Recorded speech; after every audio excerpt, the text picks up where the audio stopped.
pagarán nada. Yo no tengo nada que ver con eso.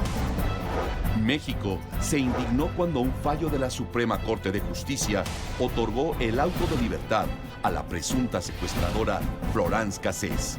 La justicia de la Unión ampara y protege a Florence Marie Louise Cassés Crepin en contra de la autoridad.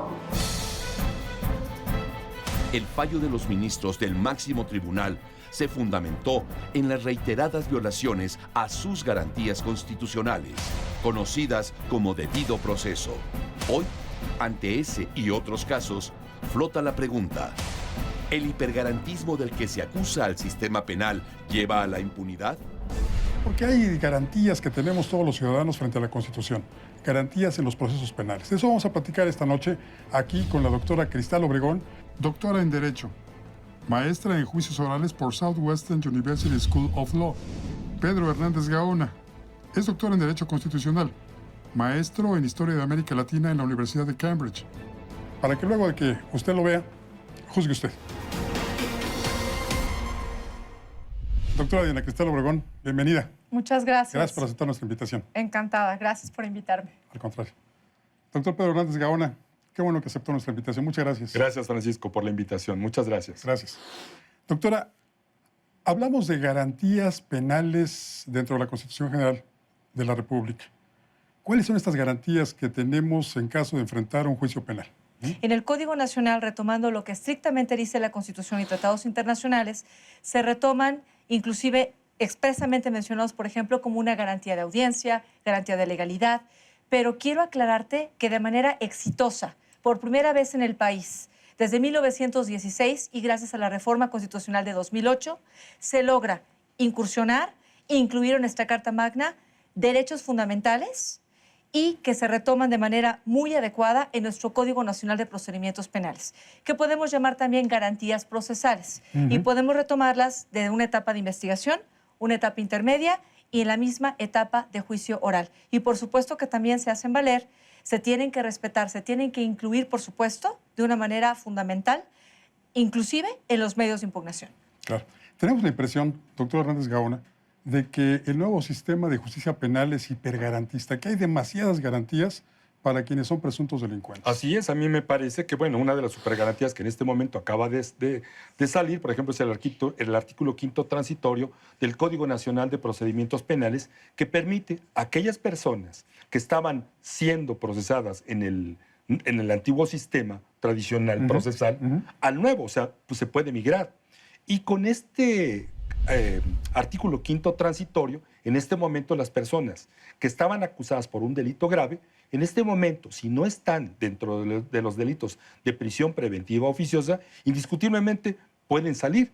De hecho, ahorita se hace una audiencia solicitándole al juez tradicional que retome el juicio oral solamente tratándose de prisión preventiva oficiosa para poder alcanzar la libertad. De tal suerte que muchas personas en este momento están saliendo. Y hay una gran indignación por parte de la sociedad mexicana. Incluso el jefe de gobierno dijo en algún momento que, bueno, salen 4,000 personas, sí, pero en el Distrito Federal. Pero en todo el país, ¿cuántas estarán saliendo? Usted participó en la redacción tanto en las instancias del Ejecutivo como en las instancias legislativas. Así es. El Código Nacional de Procedimientos Penales está redactado para evitar impunidad. Uno, permite aplicación de medidas de protección sin que el MP tenga que acudir ante el juez. 2, es el único código a nivel internacional que permite, antes de que se justifique la probabilidad de que una persona participó en la comisión de un delito, se permite, para evitar impunidad, que el imputado que está siendo procesado tenga aplicación de medidas cautelares. Y tercero, la mayor parte de las sentencias que se han emitido en el sistema penal acusatorio han sido condenatorias. Y último, en el procedimiento abreviado, que es una figura anticipada, la única sentencia que redactamos y que se permite es la condenatoria. Quisiera decirte que el sistema está diseñado para evitar impunidad, pero también para respetar la presunción de inocencia. Ciertamente, los que hemos sido víctimas de delitos, lamentamos que las investigaciones, tanto del inquisitivo como algunas veces del acusatorio, hay que decirlo, hay que capacitar y se han realizado algunas veces de manera violatoria de los derechos fundamentales. Por supuesto que las personas contra las cuales se impuso una medida cautelar y hubo violaciones en su proceso, por supuesto que eso es característico de los estados democráticos a nivel internacional y México debe aplaudirlo, no deben estar en prisión preventiva, pero eso nos exige que redoblemos esfuerzos a nivel federal y local urgentemente ahorita para capacitar, para adaptar a fiscalías, para preparar a los operadores y para difundir lo que realmente es el sistema. Porque, claro, cualquier medio de prueba obtenido en violación de los derechos, ni en ningún país, ni en México, debe ser tomado en cuenta como parte de una investigación ni creíble ni científica. Estas garantías son en realidad el debido proceso, ¿no es así? Sí, exactamente. Si hay una violación a cualquiera de los derechos que se establecen en la Constitución y en el Código Nacional, indiscutiblemente que estarán violando el debido proceso. Es indiscutible. Entonces hay que respetarlas, las tiene que respetar desde la gente del Ministerio Público. Obviamente las tiene que revisar el juez para ver si hubo una violación. El policía, para empezar, ¿no? Desde ese momento, policía judicial y policía preventivo o policía ministerial tienen que tener un respeto irrestricto al Código de Procedimientos Penales y, naturalmente, a la Constitución. Hace cosa de una semana, en los noticieros de TV Azteca, se transmitió una noticia que a la sociedad nos impactó muchísimo. Un grupo de asaltantes de domicilios en colonias de clase media alta, pues habían sido videograbados, fueron detenidos, me parece que en flagrancia, y entraron al sistema de reclusorios. Pero 6 meses después, otras cámaras de video los captaron volviendo a asaltar otro domicilio. Eran los mismos personajes, la televisión lo mostró muy bien, los noticieros de TV Azteca los mostraron, hicieron la comparación. ¿Qué pasó ahí? Te voy a decir qué pasó, que es lamentable. En México, ahora, existe un desconocimiento del 90% del Código Nacional y de lo que implica la reforma. Te voy a decir por qué. No solamente falta mejorar la parte de gestión, capacitación, preparar y difundirlo.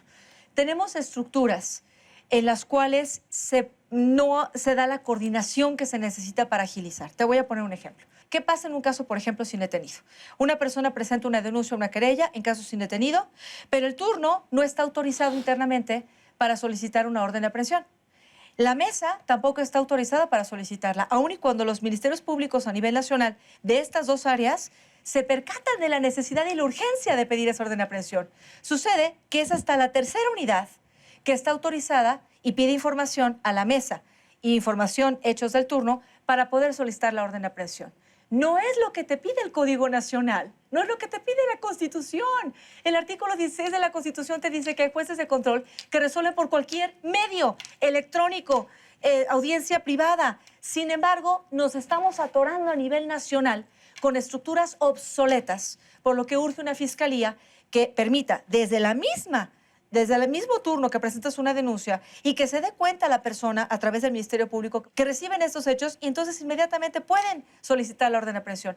¿Qué pasa si en la ley, el Código Nacional, ejemplifico, el artículo 16 de la Constitución te lo permite, pero la estructura interna de las procuradurías no los deja? ¿Y esto por qué ha pasado? Bueno, ¿Por qué no se moderniza? ¿Por qué? Obviamente tiene que haber una modernización dentro de las procuradurías. A mí me parece que el punto que estaba tocando la doctora es sumamente importante, el de la capacitación. Aquí se trata de muchas cosas que ahorita me gustaría realmente puntualizar. En primer lugar, el país se está quejando de una cosa, de la capacitación. Yo considero que lo que debe de hacer es haber una capacitación adecuada, gubernamental. Para tal efecto, desde la Facultad de Derecho de la Universidad Nacional Autónoma de México, ¿qué estamos proponiendo?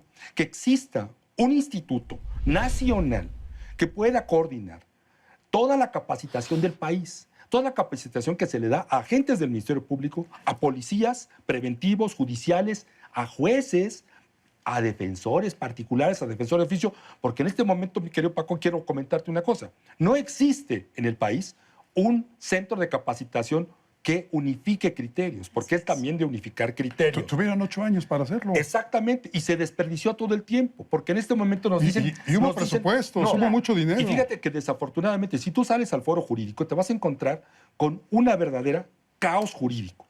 Porque como decía la doctora en este momento, hay gente que no conoce el código ya estando aplicándolo ahí en este momento. Entonces, ¿qué se necesita? Capacitar. A veces los criterios son diferentes y esto no puede ser así. Creo que lo vimos hace algunas semanas, cuando en la audiencia, la primera audiencia que el recluso Javier N., como se le llama, tuvo con mucha visibilidad en los medios, pues ahí parece que los ministerios públicos se difundió que habían fallado cuando no tenían por qué fallar, cuando ni siquiera lo que hicieron en esa audiencia estaba contemplado en las leyes. Y creo que ahí la defensa se pasó y los exhibió, y también se exhibió el juez, porque el juez no sabía de qué se trataba la audiencia. Claro. Yo creo que esto es indispensable porque a veces nos dicen es que en México no se puede, es que es la primera audiencia y les decimos es que es imperdonable que existan estas fallas. Claro. Una cosa es que estemos adecuándonos, pero debe asumirse la responsabilidad y cumplirse los acuerdos que están pendientes. No solamente se desconoce el Código Nacional, no se entienden los derechos fundamentales, no, por ejemplo, piden algunas voces, es que hay que quitar la vinculación a proceso. Y cuando preguntamos por qué hay que quitarla, es que no se entiende, Cristal. Es que fallan los operadores, es que no la utilizan en Roma. Les digo, entonces vamos a ponernos todos en motocicleta, porque en Roma pues casi toda la gran mayoría está en motocicleta. Pero es un país diferente, la vinculación debe seguir. A eso quería llegar. Pareciera que el texto que se está utilizando ahora, pues sí aplica en otros países. Claro. Pero México es un país en el cual las circunstancias son totalmente diferentes. Yo creo que... Quiero comentarte una cosa. Lo que se debe de hacer, en primer lugar, en mi muy particular punto de vista, es que los ciudadanos, como hace rato se lo preguntaste a ella, conozcan exactamente sus derechos constitucionales. ¿Cuáles son los derechos constitucionales, que con eso empezaste? ¿Cuáles son los derechos constitucionales que debe tener una persona cuando es acusada de un delito? Ok. La propia Constitución es un caos jurídico para mí. A mí me parece que debe de hacerse una revisión constitucional y organizar la propia Constitución, sistematizarla adecuadamente para entender este sistema. Coincido con usted, pero no solo en lo penal, tiene que revisarse en sí, todos los ámbitos. todo, porque aquí que se debe revisar el ámbito procesal. ¿Sabes dónde deben de cuidar? Las carpetas de investigación que se siguen haciendo, tal y como se hacían anteriormente. Entonces viene el punto y el momento crítico, cuando viene la formal imputación a una persona. Al hacerla indebidamente, al no cumplir con el debido derecho, debido proceso que tú decías, ¿qué pasa con las haberes? Se caen.